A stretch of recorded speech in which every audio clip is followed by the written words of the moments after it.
નિર્માણ ન્યૂઝમાં આપનું સ્વાગત છે। તો રાજ્યના અધિક મુખ્ય ચૂંટણી અધિકારી કુલદીપ આર્યે પત્રકારોને ચૂંટણીની તૈયારીઓ અંગે માહિતી આપતા કહ્યું કે દેશમાં ચૂંટણીની જાહેરાત કરાય તે દિવસથી રાજ્યનો ચૂંટણી કંટ્રોલ રૂમ 24 કલાક કાર્યરત કરી દેવામાં આવ્યો છે, જેમાં અત્યાર સુધી 1600 જેટલી ફરિયાદ મળી છે, જેમાંથી મોટાભાગની ફરિયાદનો નિકાલ લાવી દેવાયો છે।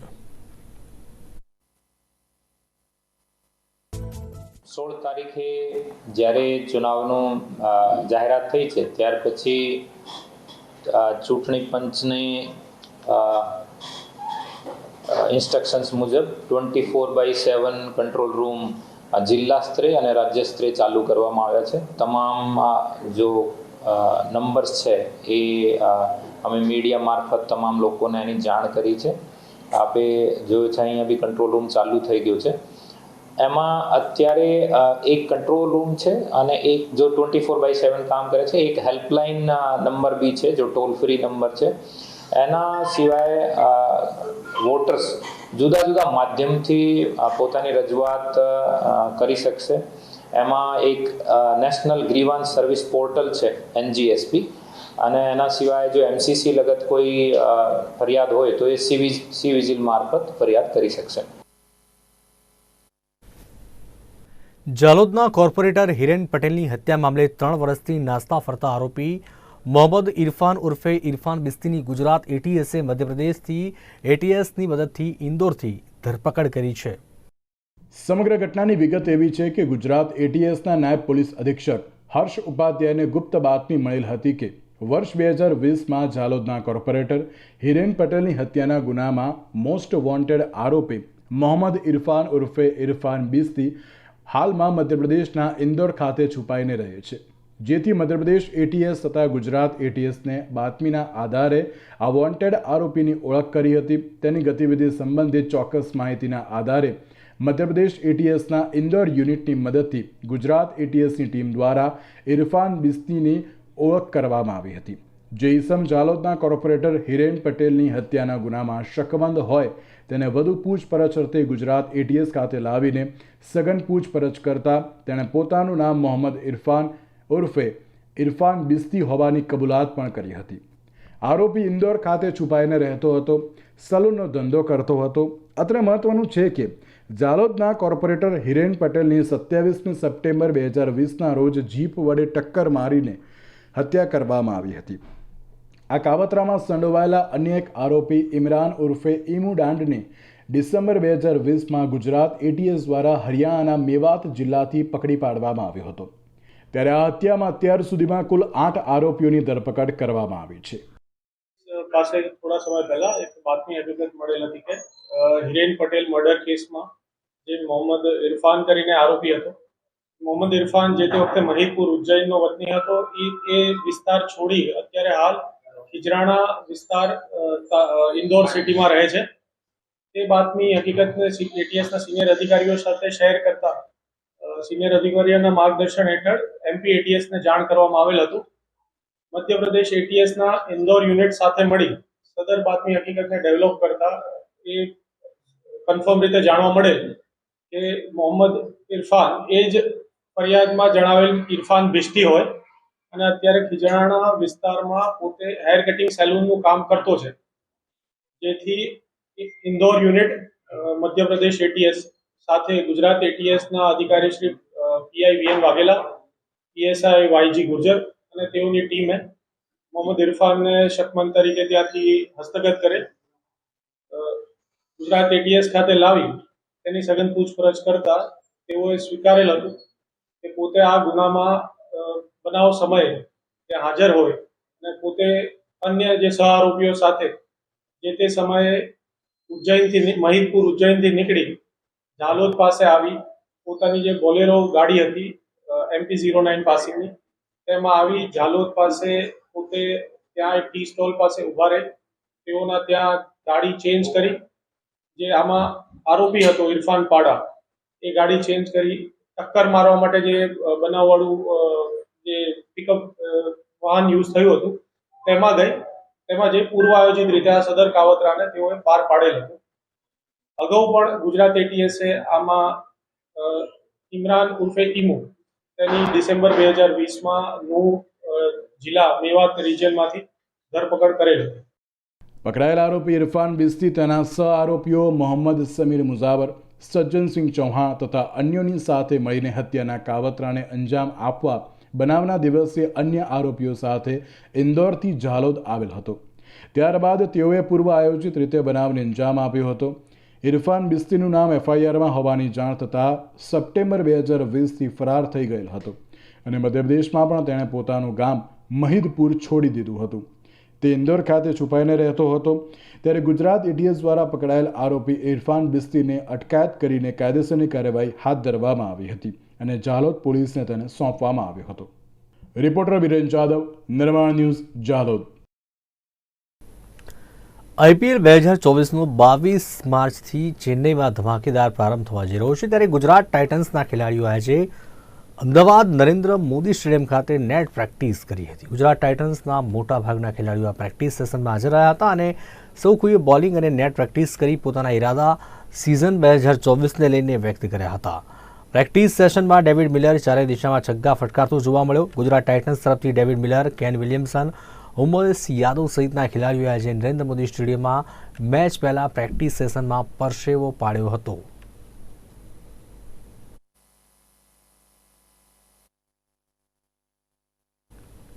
ગુજરાત યુનિવર્સિટીમાં વિદેશી વિદ્યાર્થી પર થયેલ હુમલાને પગલે અન્ય યુનિવર્સિટીઓ પણ સાવચેત થઈ ગઈ છે. ત્યારે સુરત ખાતેની વીર નર્મદ દક્ષિણ ગુજરાત યુનિવર્સિટીમાં વિદેશી વિદ્યાર્થીઓની તકેદારી રાખવામાં આવે છે.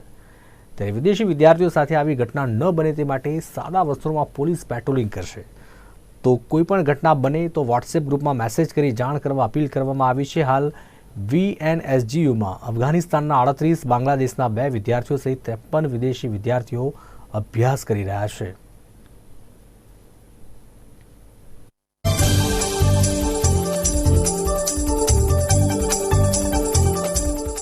ગુજરાત યુનિવર્સિટી અને સુરત શહેર માન્ય પોલીસ કમિશનર સાહેબના નેતૃત્વની અંદર એમની ટીમ અને આપણું વહીવટી તંત્ર જરૂરી મોનિટરિંગ ટીમ અને સાદા ડ્રેસની અંદર પોલીસ વ્યવસ્થા તંત્ર ગોઠવીને આપણી યુનિવર્સિટીની અંદર 53 જેટલા વિદેશી વિદ્યાર્થીઓ અભ્યાસ કરી રહ્યા છે. એમાં મોટાભાગના અફઘાનિસ્તાન અને બાંગ્લાદેશના વિદ્યાર્થીઓ અભ્યાસ કરી રહ્યા છે. આ વિદ્યાર્થીઓ ગર્લ્સ હોસ્ટેલ અને બોયઝ હોસ્ટેલ, લાઇબ્રેરી અને જ્યાં જ્યાં અભ્યાસ કરી રહ્યા છે ત્યાં પણ અમારી મોનિટરિંગ ટીમ અને પોલીસ તંત્રની ખાનગી ડ્રેસની અંદર ટીમ ગોઠવી દેવામાં આવી છે. આ ઉપરાંત અમારા જે મુખ્ય દરવાજાઓ છે અને જ્યાં અવર જવર થાય છે એ તમામ જગ્યાએ પણ અમારી મોનિટરિંગ ટીમ અને પોલીસ તંત્ર દ્વારા જરૂરી વ્યવસ્થા કરવામાં આવી છે. આ વિદ્યાર્થીઓ નિર્ભયપણે પરીક્ષા આપી જ રહ્યા છે અને આપી શકે એ માટે પણ જરૂરી વ્યવસ્થા કરવામાં આવી છે. એમનું વોટ્સઅપ ગ્રુપ પણ બનાવવામાં આવ્યું છે જેથી તરત જ અમને એની માહિતી મળી શકે અને કોઈપણ પ્રકારની અપ્રિય ઘટના ન બને તેને માટે જરૂરી સંકલન પણ કરવામાં આવી રહ્યું છે અને કંઈ ઘટના બને તો તાત્કાલિક કડકમાં કડક પગલાં લેવા માટેના આદેશો પણ જારી કરી દેવામાં આવ્યા છે અને અમારી પોતાની પણ ખાનગી સિક્યુરિટી ટીમ જરૂરી સંકલન કરી રહી છે.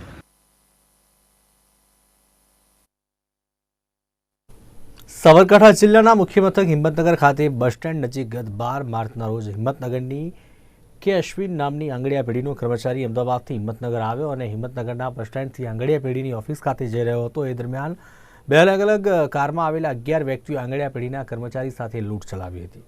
હિંમતનગરના બસ સ્ટેન્ડ નજીક આંગડિયા પેઢીના કર્મચારી સાથે 49 લાખના મુદ્દામાલની લૂંટ કરી ભાગી ગયેલા આરોપીઓ પૈકી જિલ્લા પોલીસે 4 આરોપીઓને પકડ્યા છે.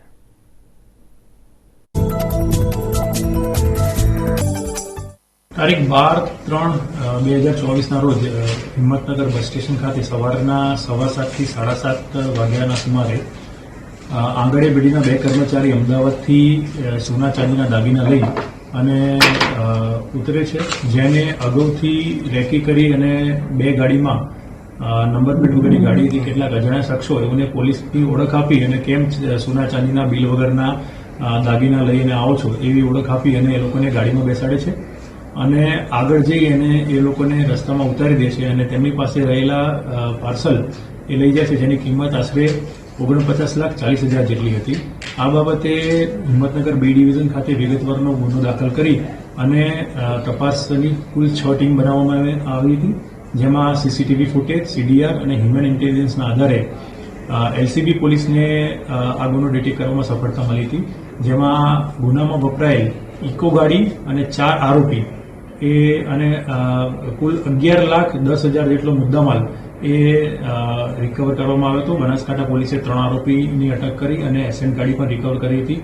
આમ આ ગુનામાં કુલ 7 આરોપીની અટક થઈ છે. હજુ 5 આરોપી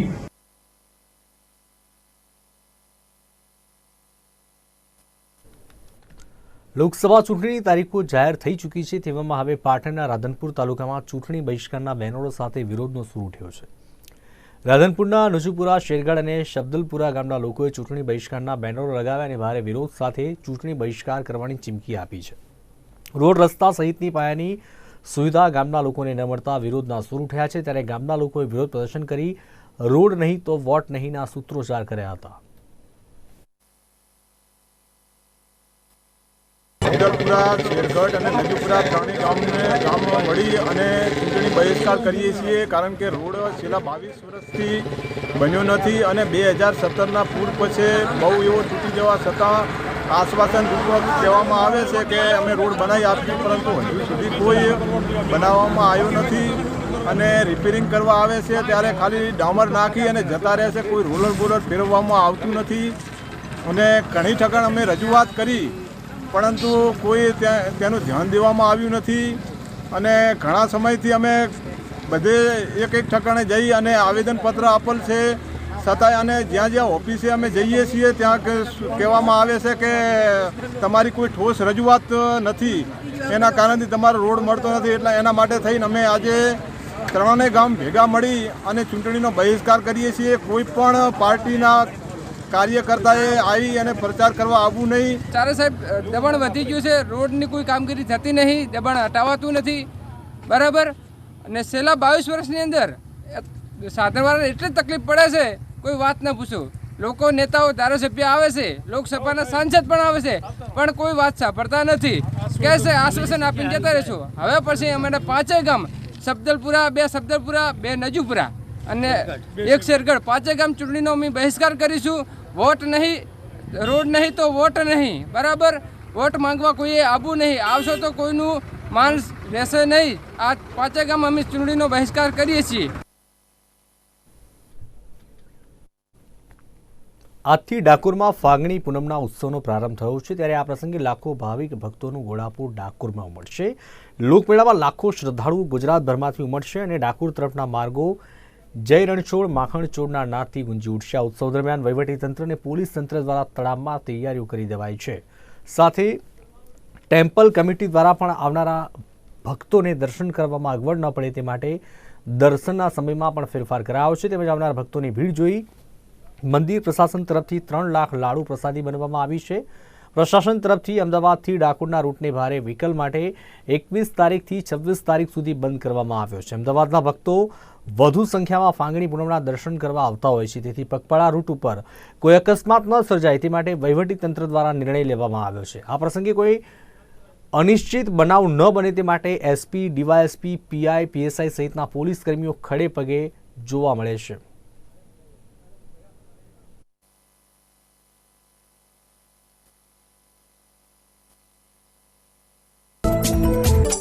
ફાગણ ઉત્સવ ઉજવાઈ રહ્યો છે ત્યારે ખૂબ મોટી સંખ્યામાં ભાવિક ભક્તો રણછોડજીના દર્શન માટે આવતા હોય છે. હોળીનો ઉત્સવ એવો હોય છે કે પોતે બધા રંગે રંગાઈ અને ભગવાન સાથે હોળી ખેલવા માટે દૂર દૂરથી લોકો પગપાળા પણ આવતા હોય છે. ત્યારે એ ભક્તોને આવકારવા માટે રણછોડજી મંદિર એટલે કે ડાકોર ટેમ્પલ કમિટી અને સેવક ભાઈઓ ઘણા વખતથી આની તડામાર તૈયારીઓ કરી રહ્યા છે, જેના ભાગરૂપે મંદિરના જે સમય નક્કી કરવામાં આવે છે તેના બોર્ડ 40 જગ્યાએ લગાવવામાં આવે છે, અલગ અલગ જગ્યાએ, ખાતરજ ચોકડીથી મંદિર સુધીમાં. વૈષ્ણવોને રોકાવા માટે મંદિર તરફથી ગાયોના વાડે અને રાધાકુંડ ખાતે વિસામો પણ બનાવવામાં આવ્યો છે. એના માટે ફાયર ફાઇટરની એટલે કે અગ્નિશામક યંત્રો અલગ અલગ જગ્યાએ લગાવી એ પણ એક્ટિવ કરવામાં આવ્યા છે. લાઇટની રોશનીથી શણગારવામાં આવ્યું છે મંદિરને. એમને તાપ ના લાગે એટલા માટે ગ્રીન નેટ પણ મંદિરની અંદર પરિસરમાં દરવાજાઓ પાસે લગાવી દેવામાં આવી છે. વૈષ્ણવો માટે બધી સુવિધાઓ ઉપલબ્ધ કરવામાં આવી છે, જે પૈકી LED વોલથી પણ દર્શન વૈષ્ણવો કરી શકશે. એ માટે 4 જગ્યાએ LED વોલ અને એક પ્રોજેક્ટર દ્વારા દૂરથી દર્શન થઈ શકે એ માટેની વ્યવસ્થા પણ ડાકોર ટેમ્પલ કમિટીએ કરેલી છે. શ્રી અંજોરાજી મહારાજને ત્યાં હોળીની આ ઉત્સવ ખૂબ જ ધામધૂમથી ઉજવાય છે અને આજના એકાદશીના દિવસથી ફુલ્લોર સુધીના આ 5-7 દિવસની અંદર શ્રીજી મહારાજને ત્યાં દર ભોગે અબીલ ગુલાલ દ્વારા ભગવાનને ખેલાવવામાં આવે છે અને ભક્તોને પણ એનો લાભ અને આનંદ મળે છે.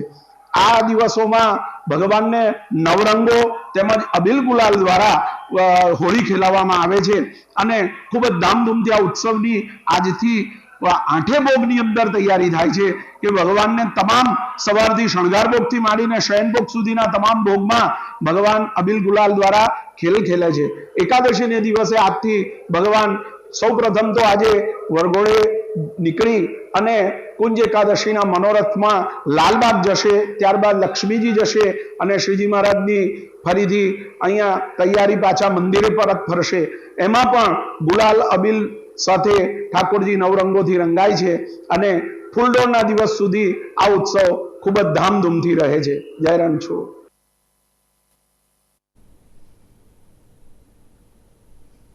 પાલનપુરના એંગોલા રોડ પરની સોસાયટીમાં રહેતી એક 34 વર્ષીય પરિણીત યુવતી તેના ઘર આગળ પાર્ક કરેલી એક્ટિવા પર તેની દીકરી સાથે બેઠી હતી ત્યારે બાજુની સોસાયટીમાં રહેતો ભરત પ્રવીણ ચંદર ઠક્કર નામનો યુવક અચાનક એક્ટિવા પાછળ બેસી ગયો અને યુવતીને બળજબરીથી પકડી અડપલા કરતા યુવતી તેની દીકરીએ બૂમાબૂમ કરતા લોકોએ તે યુવતીને છોડાવી, જે સમગ્ર ઘટના સીસીટીવી કેમેરામાં કેદ થઈ ગઈ. જોકે આ અંગે યુવકને ઠપકો આપવા જતાં લાજવાને બદલે ગાતા યુવકે જાનથી મારી નાખવાની ધમકી આપતા યુવતીએ પોલીસ ફરિયાદ કરી હતી.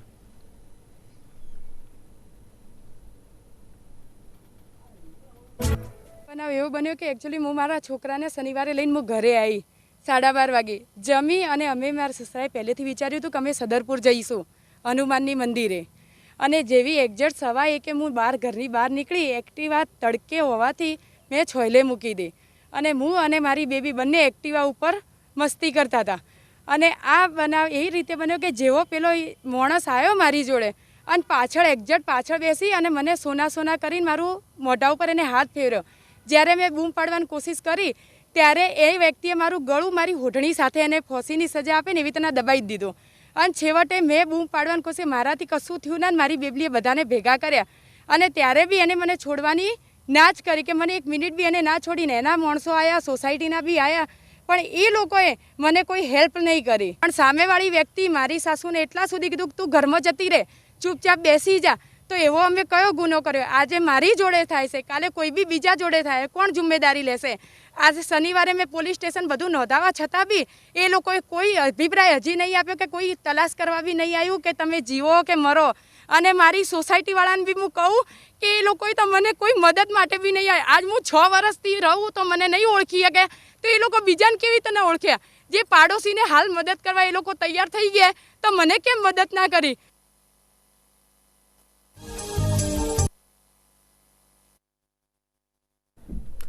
સુરતના સિંગણપુર વિસ્તારમાં મહિલા પોલીસ કોન્સ્ટેબલના આપઘાત કેસ મામલે પોલીસે સુસાઇડ નોટના આધારે તપાસનો દોર શરૂ કર્યો. બીજી તરફ સમગ્ર કેસમાં ન્યાયિક તપાસની માંગ મૃતકના પરિવારે કરી છે. મહિલા પોલીસ કોન્સ્ટેબલના આપઘાત મામલે સુરત સ્મીમેર હોસ્પિટલ ખાતે સુરત પોલીસ દ્વારા ગાર્ડ ઓફ ઓનર આપવામાં આવ્યું. મેં વિશ્વાસ કર્યો એ સૌથી મારી મોટી ભૂલ હતી, તે પ્રકારનો મૃતક મહિલા કોન્સ્ટેબલે સુસાઇડ નોટમાં ઉલ્લેખ કર્યો છે. તે ઉપરથી કયા વ્યક્તિના નામનો ઉલ્લેખ કરાયો છે તે પોલીસ માટે સૌથી મોટી તપાસનો વિષય બની ગયો છે. ત્યારે તપાસ બાદ ડીસીપી પિનાકીન પરમારનું નિવેદન સામે આવ્યું હતું.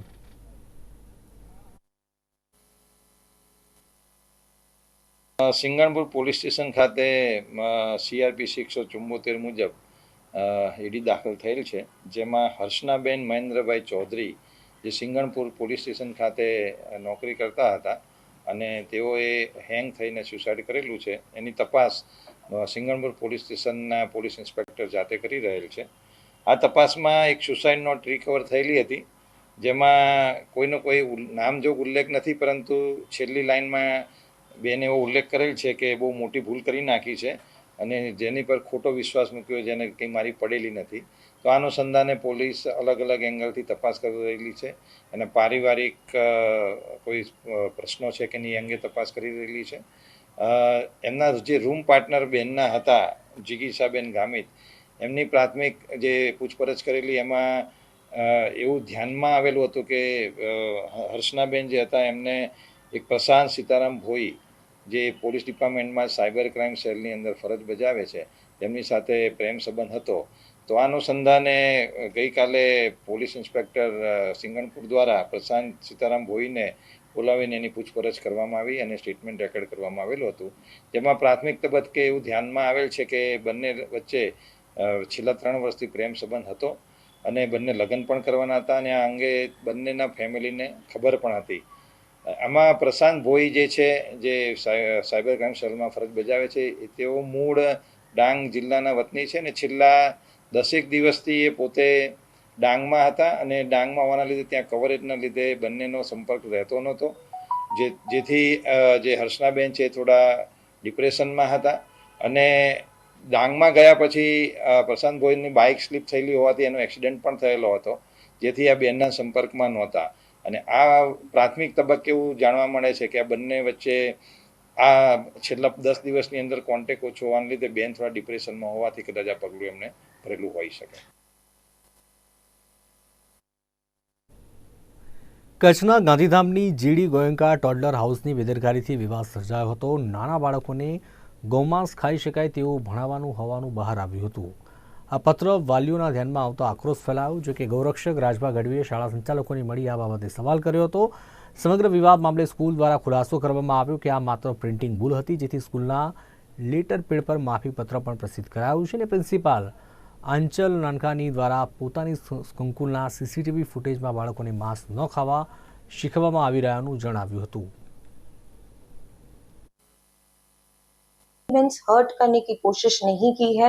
हम हमेशा पॉजिटिव चीजें ही सिखाते हैं बच्चों को और आज भी जो हमारी ये जो वर्कशीट गई है या वायरल हुई है तो उसके साथ प्लीज वीडियो भी आप भेज दें. उसमें साफ मेरी टीचर्स ने सिखाया हुआ है कि जब भी ये लाइन आया कि we can eat cow meat तो उन्होंने इमिडिएटली अपने बच्चों को पूछा है can we eat cow meat, तो बच्चों ने रिस्पॉन्ड किया है नो. और फिर हमारी टीचर्स ने ये सिखाया है कि एनिमल्स को भी हर्ट होता है, सिर्फ काउ मीट क्या हमें किसी भी मीट को नहीं खाना चाहिए. तो ये मेरी रिक्वेस्ट है कि आप प्लीज एक वीडियो को देख लीजिए. जो कैमरा की फुटेज है उस फुटेज में बिल्कुल क्लियरली बताया गया है कि जो कॉम्प्रिहेंशन में वो लाइन था उसको हमने ऑब्जेक्ट करके बच्चों को सिखाया है. हम खुद काउ लवर्स हैं, हम वर्शिप करते हैं, तो हम क्यों किसी को सिखाएंगे कि हमें मीट खाना चाहिए. પેપરની કટિંગ વાયરલ થતી હતી, જેમાં ગોયંકા સ્કૂલનું એક પેપર કટિંગ હતું, જેની અંદર પ્રશ્નલ પેપર હતું. એમાં ગૌ માતાનો વિષય લખેલું હતું, જેમાં ગૌમાંસ ખવાય છે એવા શબ્દનો પ્રયોગ કરેલો હતો. એટલે એ અમારાથી આહટ પહોંચી. અમે જીવદયા પ્રેમીઓ છીએ અને ગૌ હત્યા ઉપર પ્રતિબંધ છે અને છતાં આ શબ્દ કેમ લખાણો છે એની ખરાઈ કરવા માટે, કારણ કે કોઈ વિષયનો વિષયાંતર ન થાય એના માટે અમે સ્કૂલે ગયા અને સ્કૂલે જઈ અને એમનાથી ખરાઈ કરી. પણ ટ્રસ્ટી મંડળને મળ્યા, સ્કૂલના પ્રિન્સિપલને મળ્યા અને જે ટીચર દ્વારા આ વિષય લેવામાં આવ્યો હતો એમનાથી પણ મળ્યા.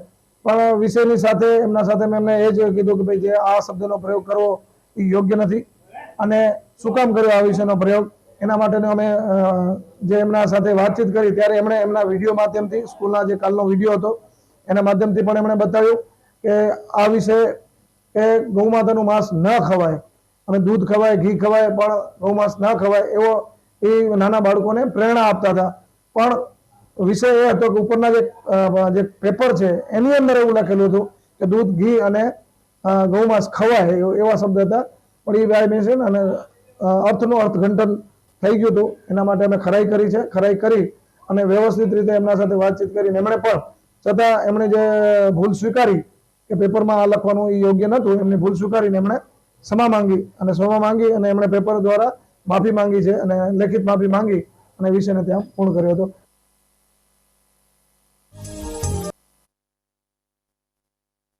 તો આ હતા અત્યાર સુધીના સમાચાર. વધુ સમાચાર અને ન્યૂઝ અપડેટ માટે આપ જોતા રહો નિર્માણ ન્યૂઝ. નમસ્કાર.